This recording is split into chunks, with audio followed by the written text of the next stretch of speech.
Welcome to week 5 of the Elestriad, where MBT, representing Aeolus and the Wind Pantheon, is throwing down against JadeJonny, representing Zeus and the Thunder Pantheon. These two casters have topped the ranks so far in the Elestriad, and we are set for an epic clash this week. I hope you guys are excited. Let me know who you got on this one. Be sure to leave a like, and of course, subscribe to the channel if you guys are new. It's going to be very interesting to see what they're going to be adding to their card pools. A lot of these casters are now starting to grab starter decks. They're trying to diversify their card pool. That's one of the fastest way to do so. Getting access to Divine Runes and very key clutch staple cards. Let's see what they're going to bring. Hey everybody, Joseph Rothschild here, aka 2EZ, and we are back with another match we're going to absolutely dominate.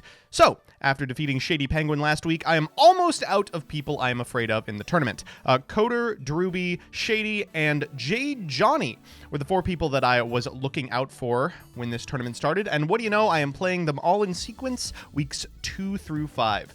Yo, what is up, it's your boy JadeJonny, back here in the Elestriad. Hi, how you doing today, you beautiful people? We're coming off the back of a win against Iron Boffin. Sorry, bro, really sorry, I feel bad. I am so sorry. Spark, it sucks. I feel bad. I'm sorry, okay? But that being said, we're going to be opening up the Earth starter deck. So let's go ahead and hop on into this. If you're unfamiliar with JadeJonny, he's got an Elestrals channel, which doesn't really mean anything in terms of being actually good at the game. I mean, look how many Yu-Gi-Oh players have channels, and they don't know a darn thing. But he also has been playing the game pretty frequently, which is not something I do. So I am a little concerned that just in terms of raw skill, he is going to outpace me. But I have one thing going for me, which is that he is absolutely wrong about exactly what deck you should be playing for this tournament. So you've probably seen him play this like Thunder Nexus build for the past couple of weeks, which is fine. Thunder Nexus is a really good deck in paper, and that's because it has consistent access to hard to find powerful spells like Altar of Stars or something. But here in the Elestriad, we don't have access to that. So he's been like fishing through packs for the last couple of weeks, which means our rune lineup is going to be monstrous compared to his. If you saw last week, I pivoted off of Voltempest, and I think that Voltempest is not a good option for this week as well. I assume JadeJonny is going to be very prepared for it. So instead, we are just going to be opening the Earth structure here. We're going to get Centaur's deck out of the way. And why are we doing that? Well, like last week when we opened a deck of which we played 2 total cards, there are 2 cards in here that I would like to play in my deck, and they are Poison Tipped Arrows, the premier removal spell within Elestrals. What are we looking for this? Probably Poison Tipped Arrow. Stellar Sprouter. If we can get a Stellar Sprouter, I will be so happy. It'll be sold by the time you see this, guys. Let me tell you that. No, I'm kidding. There's really nothing much going on in the Earth deck that's going to help Thunder Nexus.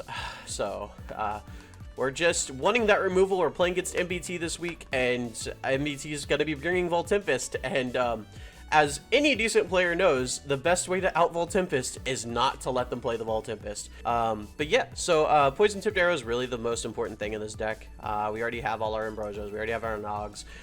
Demeter is going to be a cool pickup. Dude, oh my god! So we're opening up the Centaur starter deck.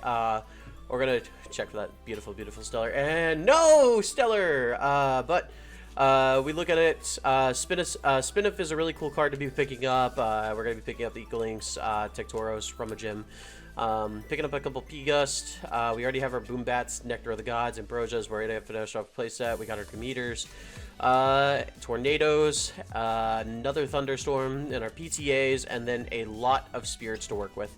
So let's go ahead and go into the breakdown of what we're actually digging for here, because it's very simple. I'm going to be playing Aeolus with, of course, the Thunder Elestrals that are broken to hell, Elachik, Astrabbit, and such. Let's just see if we got anything interesting here. We've got our Spy Nymphs, our Spinosex, our Spinofloras, our Spinalinks, our Spinagems.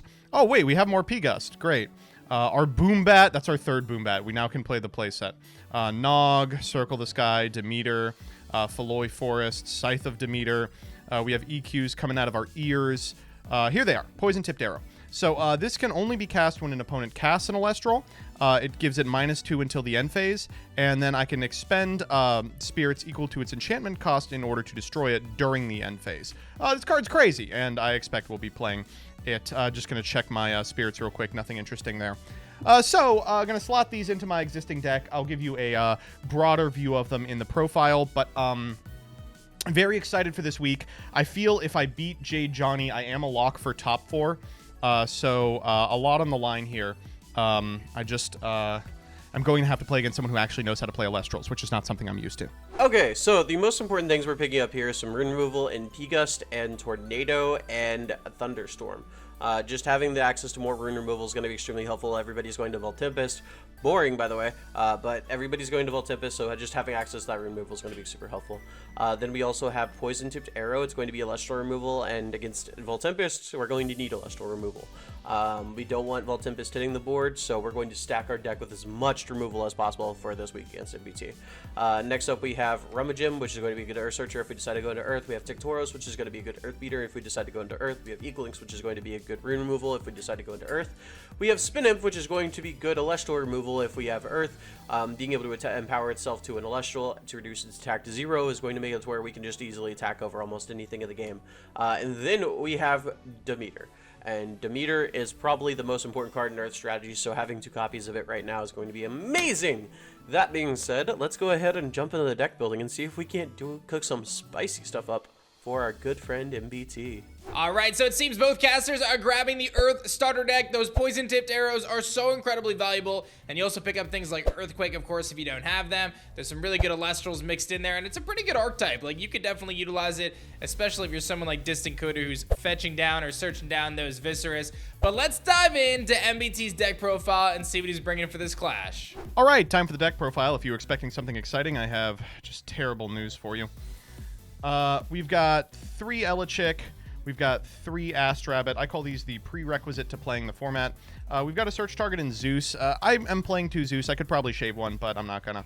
We're playing 3 Sorlet, 3 P-Gust, and we are back on the Hydrake package because we need some way to close out the game. That's 2 Hydrake and 1 very clean Hydrake, and then, of course, the Twindra and Penterror. We're also on 2 Aeolus. Wouldn't really be playing Windbox if I couldn't use it to actually box, so we will just go ahead and slap the most predictable critter lineup in history over there. Then for runes, we've got Tsunamis, we've got Earthquakes, we've got Ambrosia, 2 Shield of Achilles, 2 Gorgon's Gaze, 2 Nog, 2 Resting, and 2 Poison Tipped Arrow. I think at present I have like the best rune suite of anyone, and I know that Johnny's been spending weeks chasing his white whale of the single card that makes Thunder Nexus work, so who knows. Then for little spirit guys, we've of course got a ton of wind spirits. I think we're playing 9 now. Then 5 Zaptor, 2 Leviathan, and 4 Terratlas. This is so we can activate Earthquake twice, but usually I'm going to be misenchanting with these in order to get them into the underworld and then bring them back with an Ambrosia. Just access to them is important. Yeah, feeling pretty good about this week. Just a little concerned about what happens if I get Nexused on. All right, see you in the games. All right, I love the double divines from MBT, the Aeolus Zeus access with Elechick. I think that's really strong. He's got a lot of removal, Earthquakes, Restings, Poison Tipped Arrows, Shield of Achilles. This is starting to shape up to a meta-relevant deck right now for MBT. I'm excited to see what Johnny's going to bring to counter it. Hi, everybody. We're back into the deck profile because we are going to be playing against MBT. I did it too. I can do it too, MBT. I'm in your head. Playing mind games that you ain't even going to be able to see until after we've already had our match. In your head, bro. In your head. But anyways, let's go ahead and jump into the deck profile. We're going to try to get this short and simple. Just try to get it over with. We'll go over the tech cards, but we're just going to do it short and simple. So, start off playing 3 Astrabbit. We want to see our consistency tools. He's playing Voltempest, or he's going to be playing Penterror. So, we want to make sure that we see those consistency tools to easily out that. 3 Elechick searches out Zeus, you know it. 3 Sparkit searches out, like his hand. Yay, everybody loves Sparkit. 2 Toxion because Toxion is just that toxic. We got 3 Verte because it's one of the few ways to actually out Voltempest because it does not target to destroy. It just negates the effect and then destroys. So then we're playing 1 Galvenom. I think this is like a super spicy card. It's probably going to be a huge game changer if we get it. Galvenom allows me to destroy 2 cards on my opponent's side of the field. Unfortunately, we cannot target both Zeus and Voltempest, but we can target back row and then Volt Tempest after like the next turn, or we can target back row and then use EQ. So Galvenom does definitely allow us to have the ability to out Volt Tempest, and it's also, you know, relatively high body with Thunder, all things considered. So then we're playing 3 Ambrosia. We just need to regain life, especially playing Galvenom. We want to be able to use its effect multiple times. Ambrosia allows us to do that a little more cheaply. We got 2 Tornado for that Zeus, so we can bounce it back to his hand, burn him a little bit. We have 3 Earthquake. It's going to be Elestral removal. I mean, the huge game here is not letting him Volt Tempest on board, so outing the Elestrals before he has a chance to play him. Then we got 3 Neftacuther Gods. I like drawing cards. He doesn't like me drawing cards. I'm going to draw cards. We have 2 Poison Tipped Arrow, like I said. The name of the game is literally just not letting him get Volt Tempest on board, and Poison Tipped Arrow is going to allow us to do that a lot easier. We have 2 Tsunamis, so it allows us to switch his Volt Tempest into defense position, so Veritaqua can destroy it easily. Also allows us to play defensively with our Elestrals as well. We do have 2 Pandora's boxes, allow us to stop Griffuse, this will allow us to stop Elichick. This will allow us to just effectively tell him no. And if he goes to Aeolus, if he is playing the Pantera line, this card just does so much against how he's building his deck. So we're going to make sure that we're seeing this with those lovely Astrals. 3 Shield of Achilles, we really don't want to activate these because almost every card in his deck is a non-playability or a non-receivability, but we're playing them solely for the defensive fact that if he does decide to attack that Volt Tempest, he's going to just have it back in his hand. I'm a nice guy. I'm a nice guy. You can have 1 more card in your hand. I'm a good guy. Then we have 2 Gorgon's Gaze. We just want to stop Volt Tempest. Like, let's be honest. Like, this stops Volt Tempest, this stops Spark Hit, this stops Elichick. We just want to stop Volt Tempest, and this is going to do that. Then we're playing 3 Zeus. In all honesty, probably not wanting to cast this ever in this game, unless we can hand rip that Volt Tempest early. As far as I recall, he does not have a Rise from the Ashes, so ripping that from his hand, this will just as effectively, like, you know, say that we can play Zeus a lot more comfortably now. I was considering T-Bolt, but I opted out of it at some point because it's just like, he's going to have back row. He has a lot of access to back row, so this is just felt like the next best thing. So, yeah, that's the deck profile. Again, we're just wanting to make sure that he does not get Volt Tempest on board. That is our only game plan that we have, and I'm playing him tomorrow, so let's hope that this goes well. Thank you guys for watching the deck profile. Any feedback's welcome.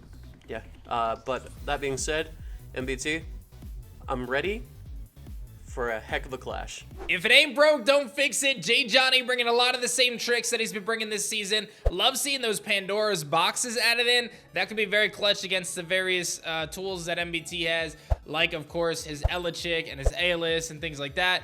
3 Veritaquas going up against those Tsunamis. That might be pretty clutch as well. This is a match you do not want to miss tomorrow, guys. Stay tuned for it. Like, comment, subscribe. Let me know who you got in this one, and we'll see you guys for the clash tomorrow.